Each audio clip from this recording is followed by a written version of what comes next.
ದೇವರ ಅತಿ ಪರಿಶುದ್ಧವಾದ ನಾಮಕ್ಕೆ ಮಹಿಮೆಯಾಗಲಿ. ಕ್ರಿಸ್ತನ ಮೂಲಕವಾಗಿ ದೇವರ ಲೋಕಕ್ಕೆ ಮತ್ತೊಂದು ಹೊಸ ಮುಂಜಾನೆಯನ್ನು ದಯಪಾಲಿಸಿದ್ದಾರೆ. ಹಾಗಾಗಿ ನಾವು ದೇವರಿಗೆ ಕೃತಜ್ಞತೆಯ ಉಳ್ಳವರಾಗಿರೋಣ. ಈ ದಿನದ ಧ್ಯಾನ ದೇವರ ವಾಕ್ಯ ಯೆಶಾಯ ಪ್ರವಾದಿ 19ನೇ ಅಧ್ಯಾಯದಲ್ಲಿ 19ನೇ ವಾಕ್ಯ. ದೀನರ ಸಂತೋಷವು ಯೆಹೋವನಲ್ಲಿ ಹೆಚ್ಚಾಗುವುದು, ಮನುಷ್ಯರಲ್ಲಿ ಬಡವರು ಇಸ್ರಾಯೇಲ್ನ ಪರಿಶುದ್ಧನಲ್ಲಿ ಹರ್ಷಿಸುವರು. ದೇವರಿಗೆ ಸ್ತೋತ್ರ. Prophet Isaiah chapter 29 word 19.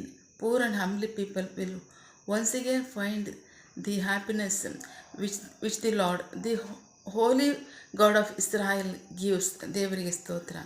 ನಾವು ವಾಕ್ಯ ಭಾಗ ನೋಡ್ತಾ ಇದ್ದೀವಿ ಪ್ರೀತಿಯ ಮಕ್ಕಳೇ.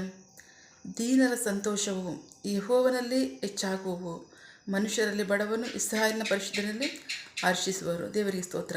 ದೀನತೆ ಅನ್ನೋದನ್ನು ಜನರು ಎಷ್ಟು ಮಟ್ಟಿಗೂ ತಮ್ಮನ್ನು ತಗ್ಗಿಸ್ಕೊಳ್ಳೋದನ್ನ ದೇವರ ಮುಂದೆ ಪ್ರಕಟಪಡಿಸಿದ್ದಾರೆ ಅಂತ ಕೆಲವು ವಾಕ್ಯಗಳು ನೋಡೋಣ.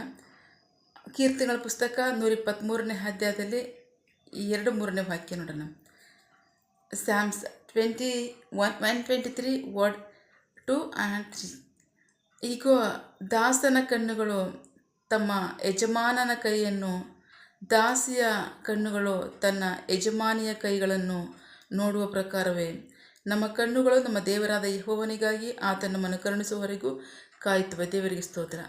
ಎಲ್ಲಿವರೆಗೆ ಅಂದರೆ ತಗ್ಗಿಸ್ಕೊಳ್ತಕ್ಕಂಥದ್ದು ದೇವರು ನಮ್ಮನ್ನು ಕನಿಕರಿಸೋವರೆಗೂ. ದೇವರ ಕನಿಕರ ನಮಗುಂಟಂದರೆ ಖಚಿತವಾಗಿ ದೇವರಿಗೆ ನಮಗೆ ಕನಿಕರ ಉಂಟು. ಅವರು ಎಷ್ಟು ಮಟ್ಟಿಗೆ ನಮ್ಮನ್ನು ಕನಿಕರಿಸುವವರೆಂದರೆ, ಒಂದು ತಾಯಿ ತನ್ನ ಗರ್ಭದ ಕೂಸನ್ನು, ತನ್ನ ಎದೆ ಹಾಲನ್ನು ಕುಡಿಸ್ತಕ್ಕಂಥ ಕೂಸನ್ನು ಕನಿಕರಿಸ್ತಿರ್ಬೋದು. ಬಟ್ ನಾನು ನಿಮ್ಮನ್ನು ಅಷ್ಟು ಮಟ್ಟಿಗೂ ಕನಿಕರಿಸ್ಬೋದು. ನಾನು ನಿಮ್ಮನ್ನು ಮರೆಯೋದಿಲ್ಲ, ತೊರೆಯೋದಿಲ್ಲ. ದೇವರಿಗೆ ಸ್ತೋತ್ರ. ಅವ್ರು ಯಾವತ್ತಾರು ನಮ್ಮನ್ನು ಮರ್ತಿದ್ದಾರೆ? ಖಂಡಿತವಾಗ್ಲೂ ಇಲ್ಲ. ಅವರು ವಾಗ್ದಾನ ಮಾಡಿದ್ದಾರೆ, ಯುಗದ ಸಮಾಪ್ತಿಯವರೆಗೂ ಎಲ್ಲ ದಿನಗಳಲ್ಲೂ ನಾನೇ ನಿಮ್ಮ ಸಂಗಡ ಇದ್ದೇನೆ. ದೇವರಿಗೆ ಸ್ತೋತ್ರ. ನಮ್ಮ ಸಂಗಡ ಇರೋದು ಮಾತ್ರ ಅಲ್ಲ, ಪ್ರತಿ ಕಾರ್ಯದಲ್ಲೂ ಸಹ ನಮ್ಮನ್ನು ನಂಬಿಗಸ್ತರ ನಡೆಸುವ ದೇವರಾಗಿದ್ದಾರೆ. ಆಮೇನ್. ನಮ್ಮ ಪರಿಸ್ಥಿತಿಗಳನ್ನ ಎಷ್ಟೇ ಕಠಿಣವಾದರೂ ಸಹ ಬದಲಾಯಿಸುವ ದೇವರಾಗಿದ್ದಾರೆ.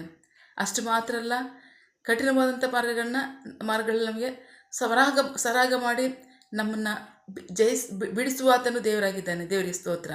ಸೊ ಅಷ್ಟು ಮಟ್ಟಕ್ಕೂ ದೇವರ ಪ್ರೀತಿ ಸ್ವರೂಪನಾಗಿರ್ತಕ್ಕಂಥ ದೇವರಾಗಿರ್ಬೇಕಾದ್ರೆ, ಕನಿಕರಿಸುವ ದೇವರಾಗಿರ್ಬೇಕಾದ್ರೆ, ನಂಬಿಗಸ್ತನಾದ ದೇವರಾಗಿರ್ಬೇಕಾದ್ರೆ ನಾವು ಹೇಗಿರಬೇಕು ಅಂದರೆ ತಗ್ಗಿಸ್ಕೊಳ್ಬೇಕು. ತಗ್ಗಿಸ್ಕೊಂಡ್ರೆ ಮಾತ್ರ ರಚಿಸಲ್ಪಡ್ತಕ್ಕಂಥದ್ದು. ತಗ್ಗಿಸ್ಕೊಳ್ಳದೆ ಹೊರತು ನಾವು ದೇವರಿಂದ ಏನೂ ಹೊಂದ್ಕೊಳ್ಳೋಕೆ ಸಾಧ್ಯವಿಲ್ಲ. ಅಷ್ಟು ಮಾತ್ರ ಅಲ್ಲ, ನಮಗೆ ಆಶೀರ್ವಾದನೂ ಇರಲ್ಲ, ಅಭಿವೃದ್ಧಿನೂ ಇಲ್ಲ, ನಾವು ಮುಂದುವರೆಯೋಕ್ಕೆ ಸಾಧ್ಯವಿಲ್ಲ.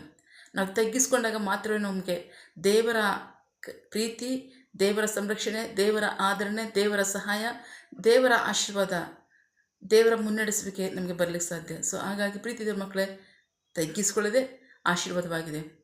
ದೀನತೆಯೇ ಆಶೀರ್ವಾದವಾಗಿದೆ, ಅಧೀನತೆಯೇ ಆಶೀರ್ವಾದವಾಗಿದೆ. ಆಮೇನ್. ಸೊ ಹಾಗಾಗಿ ನಂಬಿಗಸ್ತರಾಗಿ ನಾವು ದೇವರ ಮುಂದೆ ನಮ್ಮನ್ನು ತಗ್ಗಿಸ್ಕೊಳ್ಳೋಣ. ಹೇಗೆ ದಾಸನ ಕಣ್ಣು ಯಜಮಾನನ ಕೈಗಳನ್ನು, ದಾಸಿಯ ಕಣ್ಣುಗಳು ತನ್ನ ಯಜಮಾನಿಯ ಕೈಗಳನ್ನು ಎಲ್ಲಿವರೆಗೆ ಅಂದರೆ ಕನಿಕರಿಸುವವರೆಗೂ ಅಂತ ವಾಕ್ಯ ಹೇಳುತ್ತೋ, ಹಾಗೆ ತಗ್ಗಿಸ್ಕೊಂಡ್ರೆ ದೇವರ ಮುಂದೆ ತಗ್ಗಿಸ್ಕೊಂಡ್ರೆ ಮಾತ್ರ ದೇವರ ಆಶೀರ್ವಾದವನ್ನು, ಅಭಿವೃದ್ಧಿಯನ್ನು ಕಾಣಲಿಕ್ಕೆ ಸಾಧ್ಯ. ಆಮೇಲೆ ನಾವು ತಗ್ಗಿಸ್ಕೊಳ್ಳೋಣ, ಪ್ರಾರ್ಥಿಸಿಕೊಳ್ಳೋಣ. ಸಕಲ ಸೃಷ್ಟಿಕರ್ತನೇ, ಸರ್ವಾಧಿಕಾರಿಯ ಸಾರ್ವಭೌಮನೇ, ಉನ್ನತನೇ, ಮಹೋನ್ನತನೇ, ಮಹಾಪರಿಶುದ್ಧನೇ, ಪ್ರೀತಿ ಸ್ವರೂಪನೇ, ನೀತಿವಂತನೇ, ಅಧಿಪತಿಯೇ, ಸೇನಾಧೀಶ್ವರನೇ, ಇರುವಾತನೇ, ಸರ್ವವ್ಯಾಪಿ ಸಪ. ಈ ದಿನ ವಾಕ್ಯಗಳ ಮೂಲಕವಾಗಿ ನಮ್ಮ ಸಂಗಡ ಮಾತಾಡಿದಂಥ ನಿಮ್ಮ ಪ್ರೀತಿಗಾಗಿ, ನಂಬಿಗಸ್ಗೆ ನಿಮಗೆ ಸ್ತೋತ್ರ. ವಾಕ್ಯ ಭಾಗದಲ್ಲಿ ನಿಮ್ಮ ಸಂಗಡ ಮಾತನಾಡ್ತಾ ಇದ್ದೀರಾ. ದೀನರ ಸಂತೋಷವು ಯೆಹೋವನಲ್ಲಿ ಅಧಿಕವಾಗುವುದು, ಮನುಷ್ಯರಲ್ಲಿ ಬಡವನು ಇಸ್ರಾಯೇಲ್ನ ಪರಿಶುದ್ಧನ ಆನಂದಿಸುವಂಥ. ಎಸಪ್ಪ, ನಾವು ನಮ್ಮನ್ನು ತಗ್ಗಿಸ್ಕೊಂಡು ನೀವು ಮಾತ್ರ ಎಚ್ಚರಪಡಬೇಕಪ್ಪ. ನಾವು ನಮ್ಮನ್ನು ತಗ್ಗಿಸ್ಕೋತೀವಿ. ನಿಮಗೆ ಮಹಿಮಿಸಲಲ್ಲಿ ನಾವು ನಿಮ್ಮ ದಾಸರಾಗಿ ನಿಮ್ಮ ಮಹಿಮೆಯನ್ನು ಸಲ್ಲಿಸ್ತೀವಿ. ನಾವು ತಗ್ಗಿಸ್ಕೊಂಡಾಗಲೇ ನಿಮ್ಮ ಆಶೀರ್ವಾದವನ್ನು, ನಿಮ್ಮ ಪ್ರೀತಿಯನ್ನು, ನಿಮ್ಮ ಕರಿಕರವನ್ನು, ನಿಮ್ಮ ರಕ್ಷಣೆಯನ್ನು, ನಿಮ್ಮ ಸಹಾಯವನ್ನು ನಾವು ಹೊಂದ್ಕೊಳ್ಳೋಕೆ ಸಾಧ್ಯ. ಆಮೇಲೆ ನೀವು ಮಾತ್ರ ಎಚ್ಚರಪಡಬೇಕು. ನಾವು ನಮ್ಮನ್ನು ತಗ್ಗಿಸ್ಕೋತೀವಿ. ನಿಮಗೆ ಮಹಿಮೆಯಾಗಲಿ, ನಮಗೆ ರಕ್ಷಣೆ ಆಶೀರ್ವಾದವಾಗಲಿ. ಆಮೇನ್.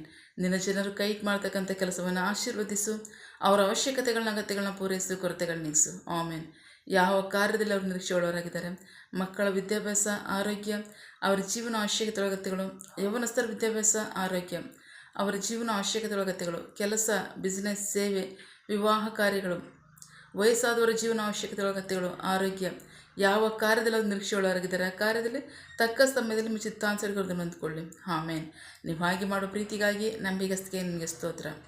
ನಮ್ಮ ಪ್ರಾರ್ಥನೆ ನೀವು ಕೇಳಿದ್ದೀರಾ, ಅದರಂತೆ ನಡೆಸ್ತಿರೋದಕ್ಕಾಗಿ ಸ್ತೋತ್ರ. ನಮ್ಮ ಪ್ರಾರ್ಥನೆಯನ್ನು ನಮ್ಮ ರಕ್ಷಕನಾದ ಯೇಸು ಕ್ರಿಸ್ತರ ಅತಿ ಪರಿಶುದ್ಧವಾದ ನಮ್ಮದಲ್ಲಿ ಪ್ರಾರ್ಥಿಸಿ ನಿಮ್ಮ ಪಾದಗಳು ಸಲ್ಲಿಸಿ ನಾವು ಬೇಡುವಂತೆ ದೇವರ ಮೆಚ್ಚಿಯುಳ್ಳ ತಂದೆ. Amen. God bless you all. ದೇವರು ತಾನೇ ದಿನ ವಾಕ್ಯಗಳ ಮೂಲಕವಾಗಿ ನಮ್ಮ ಸಂಗಡ ಮಾತನಾಡಿದ್ದಾರೆ, ನಮ್ಮನ್ನು ಆಶೀರ್ವದಿಸಿದ್ದಾರೆ. ಆಮೇನ್. All the best.